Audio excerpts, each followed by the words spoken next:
Okay, so solving with inequalities works exactly the same way as it would with an equal symbol, but it's a less than symbol instead. So first thing to do is balance as always. So the first thing you want to do is take 4 off both sides to start to get x on its own. So we've got 5x, it's not an equal sign, it's a less than sign, so 5x is less than 19 minus 4, which is 15. Your next step to do, because that's 5 lots of it, is to divide by 5 for inverse of times. That gets x on its own, and do it to both sides. 15 divided by 5 is equal to 3. Now remember the question was less than, so I shouldn't have put an equal sign. X is less than 3. In an exam, you could be asked to show that on a number line. So for example, if they gave you a number line, let's say it had -2, -1, 0, 1, 2, 3, and so on. If it's less than 3, that means the line is on there and it's less than it, so the arrow is pointing the less than direction. So it could be, the answers could be 2, 1, 0, -1, -2. Anything less than 3 satisfies that inequality. Now, if the answer, also for example, if the question was 5x plus 4 is less than and including 19, you'd follow the exact same steps and your end answer would be x is less than or including the 3.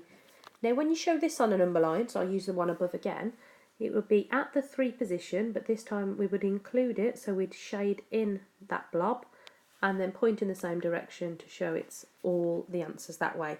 The difference being in this question, 3 could be the answer, so it's included.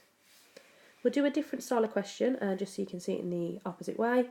So for example, if we had to solve an inequality which was, let's say, 7x minus 2 is greater than equal to 40, we would do the exact same methods.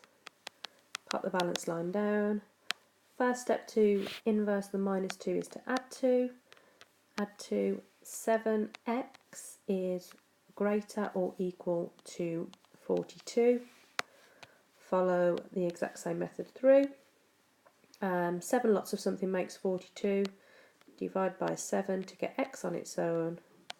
And 42 divided by 7, if it was calculated to use it, is going to give you 6.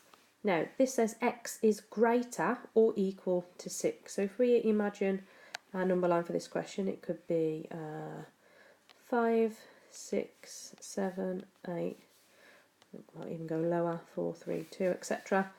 And you want to show all of the possible answers where x is equal to 6, so that's where x is equal to 6. So we're going to colour it in because it includes it. And all of the possible directions which show where x is greater than 6, so the arrow is facing that way. And that's your final answer if you had to represent it on a number line. If it doesn't ask for the number line and it just says solve, that is your answer there for solve. X is greater or equal to 6.